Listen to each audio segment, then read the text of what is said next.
Visualisez votre maison de rêve. Alors que vous vous imaginez peut-être des piscines, sauna et vue sur la mer, d'autres ont des idées très différentes pour leur maison parfaite. Des manoirs qui ont l'air d'avoir été conçus par des enfants de 3 ans au plus grand gaspillage de 2,5 millions de dollars que vous n'ayez jamais vu. Voici quelques maisons extrêmement chères qui sont un gaspillage d'argent.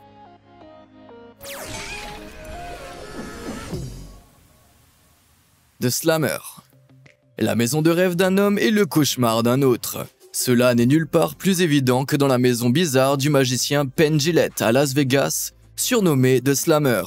Ce qui n'était au départ qu'une simple maison à ossature A sur 2 étages est devenu un gigantesque spectacle de 7 chambres, 8 salles de bain et 2 cuisines, avec des clôtures très résistantes pour tenir à distance les fans de magie enragés. Bien qu'ils auraient eu du mal à trouver l'endroit pour commencer, car il s'agit d'une propriété très isolée, située au milieu du désert de Mojave. Pour transformer la propriété en ce qu'elle est aujourd'hui, Jillette a fait des folies, achetant des terrains autour de la propriété initiale de 1 hectare, la transformant en un complexe de 4 hectares. Au fur et à mesure de sa croissance, The Slammer a continué à présenter des caractéristiques, disons, inhabituelles. Il s'agit notamment d'un jeu de couleurs douteux, d'une architecture excentrique et d'un mélange de styles qui fait sourciller. Et puis, bien sûr, il y avait un cabinet de toilette déroutant, une salle de bain sur le thème du Scrabble et un sol sur le thème de scènes de meurtre. Et qui pourrait oublier la pelouse en faux gazon multicolore? Bien que cela puisse sembler être l'endroit parfait pour un homme excentrique du show business, même Jillette a rencontré des problèmes. Bien qu'il ait affirmé qu'il aurait vécu là pour toujours s'il n'avait pas eu d'enfants, ces derniers ne veulent tout simplement pas être élevés dans un complexe isolé au milieu du désert. La laideur générale de l'endroit n'a pas dû leur plaire non plus, ce qui a rendu la vente de la propriété presque impossible. Jillette a d'abord déclaré que la maison était tout simplement trop excentrique pour attirer un acheteur. Mais après plus de 2 décennies de propriété, il a finalement vendu le terrain à perte à des promoteurs pour 1,88 million de dollars en 2016, toute l'excentricité coûteuse étant rasée au bulldozer. Peut-être que pour son prochain tour, Jillette construira une maison encore plus bizarre. Le manoir pour chiens de Paris Hilton. Qui a laissé sortir les chiens? Certainement pas Paris Hilton, car elle a dépensé une fortune pour trouver un moyen ridicule de garder les chiens à l'intérieur. L'héritière de la chaîne hôtelière mondaine à 100 millions de dollars a le droit de dépenser sa fortune comme elle l'entend. Mais un manoir de 325 000 dollars pour ses chiens? Même si Paris avait une trentaine de chiens, c'est quand même plus d'argent que la plupart des gens dépensent pour leur propre maison. La niche est une mini-villa de 2 étages avec air conditionné, chauffage, meubles design et lustre. Si 325 000 dollars sont une goutte d'eau dans l'océan pour Paris, cela semble beaucoup d'efforts pour ce qui n'est en faire qu'une litière géante pour chiens. Mais de qui je me moque? Paris Hilton ne nettoie pas les crottes de chiens elle-même, elle a probablement une équipe entière pour cela. Hong Kong High Roller. Bien que la valeur d'une maison tienne toujours compte d'un certain nombre de facteurs, le prix de cette maison dépasse l'entendement. Alors, quel est le prix de cette maison de 4 chambres à coucher, de 530 mètres carrés et à l'extérieur délavé? 447 millions de dollars. En comparaison, c'est assez pour acheter 3 fois ces 2 îles privées. Cette maison un peu miteuse se trouve sur l'un des biens immobiliers les plus coûteux du monde, la communauté fermée de Middle Gap Road à Hong Kong. Si l'on considère qu'un terrain vide situé sur une route voisine a été vendu à des promoteurs pour 657 millions de dollars, on peut comprendre le genre d'argent qui est jeté par les fenêtres dans une zone comme celle-ci. Vous pourriez même considérer cet endroit comme une bonne affaire, mais vous auriez tort. Bien que la propriété de Middle Gap Road offre une vue imprenable sur Deepwater Bay et se trouve à une courte distance en voiture du Central Business District de Hong Kong, son prix de 447 millions de dollars semble encore exorbitant. Il n'est pas étonnant qu'il n'ait toujours pas de preneur, car les propriétaires n'ont pas bougé sur le prix. Mais bon, ajoutez-y 2 îles privées et je suis preneur. McMansions. Avec un nom qui compare intentionnellement les maisons à des fast-food produits en masse, vous pouvez probablement deviner qu'il y a peu de choses positives à dire sur les McMansions. On trouve dans tous les États-Unis ces manoirs produits en série, construits à bas prix et vendus hors de prix dans des styles similaires à l'emporte-pièce qui combinent les styles architecturaux mal assortis, généralement peints dans une affreuse nuance de beige. Ajoutez à cela des toits illogiques et désordonnés, des colonnes creuses et décoratives, des tourelles inégales mal placées ainsi qu'un manque total d'équilibre et de symétrie. et vous obtenez une McMansion de premier ordre. Ces maisons ont généralement une superficie d'environ 280 mètres carrés, des plafonds de 3 mètres et des éléments luxueux tels que des lustres pour cadrer à la définition de manoir et justifier des prix de plusieurs millions d'euros. Ces manoirs bâclés étaient en fait très recherchés au début des années 2000, car elles constituaient un moyen terme entre les maisons de banlieue plus modestes et les maisons coûteuses des communautés protégées. Mais aujourd'hui, avec un public plus conscient de la mauvaise qualité de l'architecture exposée, ce qui implique généralement des problèmes importants au niveau de la qualité de la construction, les McMansions sont généralement considérés comme des curiosités. En fait, les gens sont tellement passionnés par le sujet qu'il existe même un site web dédié à leurs critiques. Vous pourriez dire que c'est un peu Mac futile, mais je pense que c'est absolument Mac nécessaire. Faites-moi savoir ce que vous Mac pensez des McMansions dans les Mac commentaires ci-dessous. La maison de la Statue de la Liberté. Derek Jeter est peut-être l'un des meilleurs joueurs de baseball de sa génération, mais ses choix en décoration intérieure sont un peu douteux. Le copropriétaire des Miami Marlins et ancien capitaine des New York Yankees a acheté le château Franklin, situé à Greenwood Lake dans l'état du New York, en 2003 pour la modique somme de 425 000 $. C'était une aubaine à l'époque, mais le prix de vente qu'il demande aujourd'hui pour son château rénové vous laissera bouche bée. Et pas au bon sens du terme. Alors que le mélange de briques du château et des murs modernes est un peu McMansionesque en soi, il y a une autre horreur sur le site qui ferait fuir les Américains. Sauf les plus patriotes. Chaque fois que vous regardez par la fenêtre, vous apercevez une réplique de la Statue de la Liberté d'environ 3,7 mètres de haut. Malheureusement, elle ressemble un peu à une version géante peinte à la bombe d'un porte-clés de boutique de cadeaux. Mais si vous aimez le clinquant et l'excès d'inutile, vous trouverez bien autre chose à l'intérieur. En termes d'extravagance inutile, le manoir de 1100 mètres carrés va bien au-delà, avec 8 chambres, 12 salles de bain, un bureau, une piscine, plusieurs salles à manger et 5 cuisines. Ce ne serait pas si mal, si ce n'est qu'un certain nombre de ces pièces présentent des choix conceptuels sérieusement discutables, comme cette cuisine comprimée, ou le décor étrange et daté que l'on retrouve dans plusieurs des espaces de loisirs, qui leur donne l'air d'être la maison de la grand-mère de quelqu'un. Bien qu'elle ait un certain charme rustique, la propriété a été mise en vente pour la somme énorme de 14,75 millions de $, un prix qui la laisse sur le marché depuis plus d'1 an. Il semble qu'aucun patriote ne soit assez riche pour débourser autant pour une statue de la liberté sur place, avec toutes ses briques grises et ses vieux tapis. Les petits logements de LA. Voici un changement radical de taille, mais sans réduction raisonnable du prix. Cette petite maison de Los Angeles dispose de 2 chambres à coucher et d'une salle de bain dans un espace de 68 mètres carrés seulement. En dépit d'un intérieur minimaliste délabré et d'un jardin qui aurait bien besoin d'entretien, cette propriété s'est récemment vendue pour la somme incroyable de 1,3 million de $. Alors que les propriétés de LA sont notoirement chères, si près de Santa Monica Pier, la seule façon de justifier une telle dépense est de savoir s'il y a un bunker secret de survie en cas d'apocalypse en dessous. Mais comme il n'y a actuellement aucun signe de cela, cette propriété reste la chose la plus décevante pour laquelle vous pourriez dépenser 1 million de $. Mais je vais vous dire ce qui ne vous décevra pas. Prendre une petite seconde pour appuyer sur les boutons j'aime, s'abonner et notifications. Cela ne vous rapportera peut-être pas 1 million de $, mais le contenu que vous recevrez chaque jour de cette chaîne. Inestimable. La maison de Palo Alto. Jetez un coup d'œil à cette toute petite maison et essayez de deviner combien elle coûte. Vous avez un chiffre en tête? Il est raisonnable de penser que le prix est inférieur à 200 000 $. Après tout, il n'y a que 59 mètres carrés de surface habitable, dont une chambre à coucher, une salle de bain et une pièce pour les loisirs.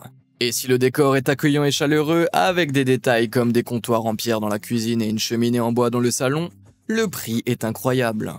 Vendu au prix exorbitant de 1 590 000 $, l'annonce qualifie cette maison de cottage vraiment charmant dans un excellent emplacement.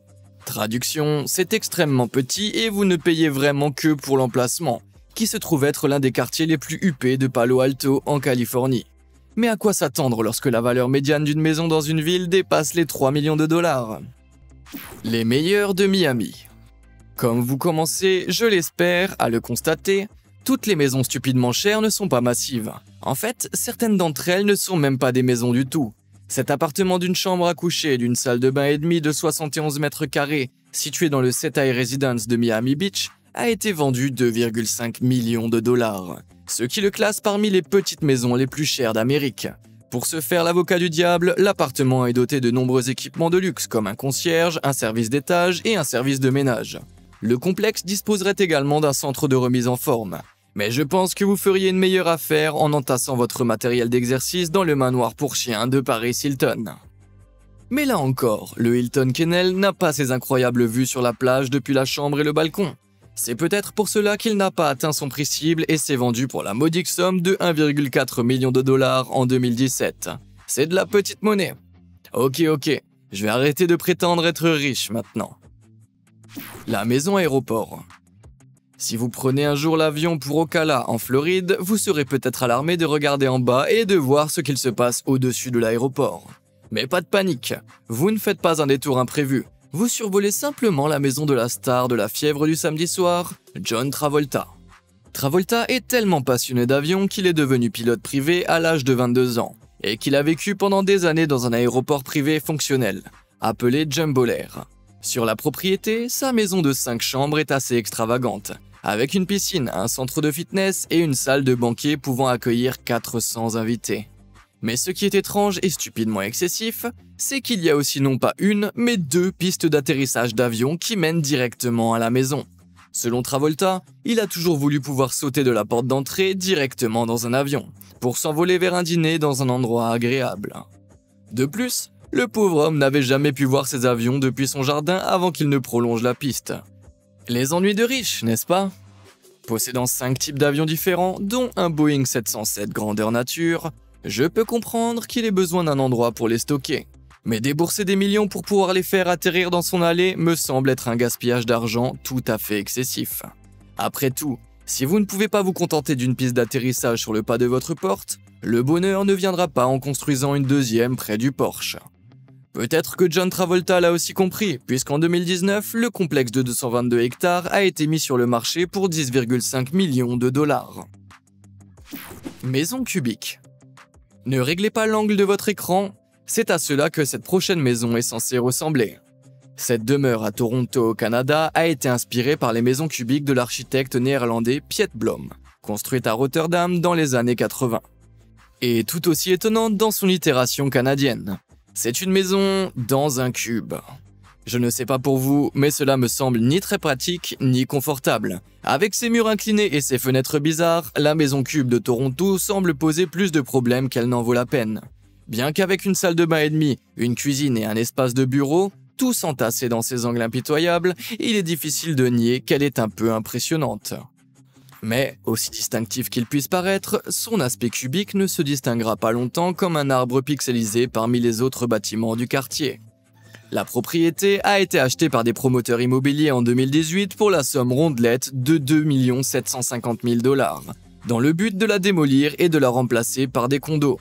La destruction de la maison cubique est-elle une bénédiction ou une malédiction pour Toronto? Et valait-elle vraiment 2,75 millions de dollars? Dites-moi ce que vous en pensez dans les commentaires ci-dessous. La maison vaisseau spatial. Lorsque l'ex-partenaire de la top modèle Naomi Campbell, le milliardaire russe Vladislav Doronin, a engagé Zaha Hadid pour concevoir une maison, il a dû lui dire d'aller audacieusement là où aucun designer n'était allé auparavant. C'est ce qu'elle a fait, car le résultat ressemble à quelque chose tiré d'un film de science-fiction. Située à Barvika, dans la banlieue de Moscou, la structure de 2650 m² ressemble à un croisement entre ceci et cela, et semble tout aussi spatiale à l'intérieur. Les tours du manoir, hautes de 20 mètres, sont principalement construites de béton et d'immenses panneaux de verre, censés se combiner avec la décoration intérieure pour renforcer l'aspect futuriste. Mais à mon avis, on dirait qu'un enfant gigantesque a laissé ses jouets fantaisistes sur la pelouse. Doronin a essayé de vendre la maison depuis 2016 et l'a listée pour 100 millions de dollars en 2019. C'est certainement un prix élevé pour quelque chose d'aussi bizarre. Mais c'est en fait une perte substantielle pour Doronin, car elle lui a coûté 140 millions de dollars. Bien que la maison ait été construite spécialement pour Naomi Campbell, elle et Doronin se sont séparés en 2013. En gardant cela à l'esprit, je ne peux pas m'empêcher de penser que ce manoir était juste une façon très coûteuse de dire qu'ils avaient besoin d'espace. Maison en or. Certaines personnes aiment vraiment l'or, genre vraiment. Il suffit de demander à l'architecte Robert Stone, car il a conçu et construit une maison de 130 mètres carrés autour de l'idée même de l'or. Elle n'est pas réellement faite du métal coûteux que nous connaissons tous, mais chaque aspect du design est conçu pour créer l'illusion qu'elle l'est. Avec des murs et plafonds en métal poli en miroir, on dirait vraiment que quelqu'un a laissé tomber le plus grand lingot du monde dans le désert. Il n'y a pas que l'extérieur. L'intérieur est également habillé dans des tons de blanc, d'or et de champagne. C'est beau, certes, mais voici le problème. La maison que Stone appelle Acido Dorado, ou Acide d'Or, est située dans le désert de Californie du Sud. Comme on peut s'y attendre, les déserts sont chauds. Alors s'asseoir dans un bâtiment métallique recouvert de surfaces réfléchissantes va faire transpirer, très vite. Comme une serre, mais en or. Malgré tout, Acido Dorado est proposé comme une maison de vacances à 440 $ la nuit, ce qui laisse supposer qu'il dispose d'une climatisation haut de gamme. Seriez-vous prêt à payer pour cette nuit de luxe? Dites-le moi dans les commentaires ci-dessous. La maison Lego. Si, enfant, on m'avait dit qu'il existait quelque part une vraie maison faite de Lego, je me serais empressé d'y aller en pèlerinage. Mais oui, une maison en Lego a bien été construite par James May, de la BBC, et un groupe de 1000 volontaires en 2009. James May et son équipe ont utilisé 3,3 millions de briques de Lego pour construire une maison Lego de 6 mètres de haut dans le Surrey, en Angleterre, en 2009. Elle était équipée de toilettes, d'un évier et d'un lit très confortable, tous fabriqués en briques Lego. La maison Lego devait être déplacée à Legoland, dans le Berkshire, mais les coûts de sa logistique se sont avérés trop importants pour être rentables. Le démantèlement et la reconstruction auraient coûté environ 60 000 $, en plus du coût de construction initiale. Et si le prix moyen d'une brique de Lego est de 10 centimes, la construction initiale a probablement coûté environ 330 000 $, et ce sans tenir compte du paiement de l'équipe de télévision. Mais après tous les efforts de construction, malgré les tentatives pour sauver la maison Lego, elle a finalement été démolie. Aussi divertissante qu'ait été la construction télévisée, en bâtir une semblable n'est avantageuse que si on est un milliardaire de 6 ans. Malgré tout, la démolition du projet de James May n'a pas empêché de futures tentatives de construction de maisons Lego fonctionnelles dans la vie réelle. En 2015, un individu trop optimiste a tenté de réunir $1 million sur Kickstarter pour y parvenir. Mais à ce jour, il n'a reçu que 33 $ de la part de 7 supporters. Je dirais que c'est un signe qu'il est temps de renoncer à cette idée. La maison transparente. De nombreux architectes essaient de concevoir des maisons qui laissent passer beaucoup de lumière naturelle. Mais la conception de cette maison est tout simplement ridicule. La lumière naturelle est l'idée maîtresse de cette maison transparente, un concept de Sue Fukimoto architecte, inspiré par les ancêtres de l'humanité qui vivaient dans les arbres. L'idée est de pouvoir s'asseoir n'importe où et d'être baigné par le soleil. Cela peut sembler très élégant et moderne, mais les murs solides et opaques existent pour une raison. Si cette maison était réelle, vous n'auriez aucune intimité, car toutes vos activités pourraient être vues par vos voisins et les passants. Dites adieu à la possibilité de vous promener en sous-vêtements. Et vous feriez mieux d'espérer que personne ne jette de pierres dans votre direction, ou tout l'argent que vous avez dépensé pour votre maison s'effondrerait sous vos yeux. La maison toilette. Sim Jae-duk, ancien maire de Suwon en Corée du Sud, s'est vu attribuer le surnom de Monsieur Toilette, après avoir rénové avec succès les toilettes publiques locales pendant son mandat. Il était si enthousiaste à propos des toilettes qu'il a même fondé la World Toilet Association, mais sa passion ne s'arrête pas là. En 2007, il a construit la maison de ses rêves, une maison en forme de toilette géante. Il l'a appelée Haewonje, ce qui signifie une maison pour satisfaire l'anxiété. Même si je me sens encore plus anxieux en sachant qu'il a dépensé environ 1,1 million de $ pour la construire. C'était un très gros engagement pour l'humour des toilettes.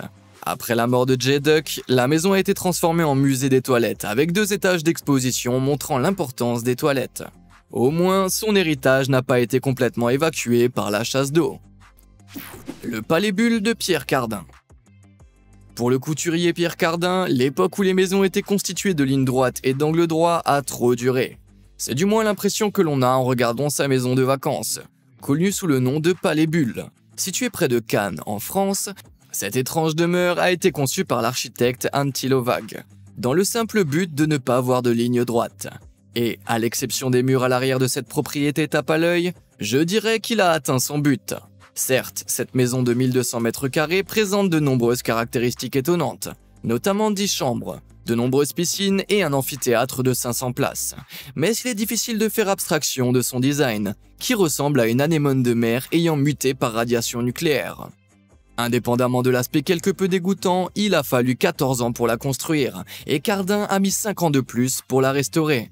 Il l'a mise en vente en 2017 au prix astronomique de 389 millions de dollars. Vu le malaise que les gens ressentent rien qu'en regardant l'endroit, je pense que quelqu'un va devoir faire éclater sa bulle. Où sont pas les bulles? Selon vous, quelle maison a été le plus grand gaspillage d'argent? Faites-le moi savoir dans la section des commentaires ci-dessous. Merci de nous avoir suivis.